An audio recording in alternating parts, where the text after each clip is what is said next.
How to create your own stickers on WhatsApp. Hey everybody, welcome to the video. In today's tutorial, I'm going to be showing you guys how to easily create your own stickers on the WhatsApp app. But before getting started, don't forget to hit the like button down below and subscribe to the channel. So the first thing that you want to do is open up your WhatsApp, and then from here, just make sure that you're logged into your account.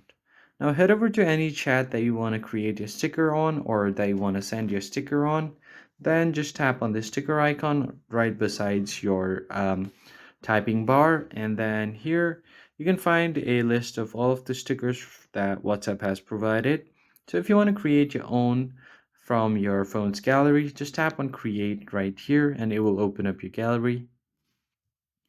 Now, once you select the image of which you want to create a sticker, WhatsApp will automatically generate a sticker of this particular picture.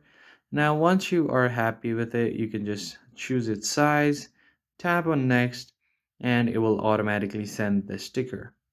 So here I have chosen another one of my picture.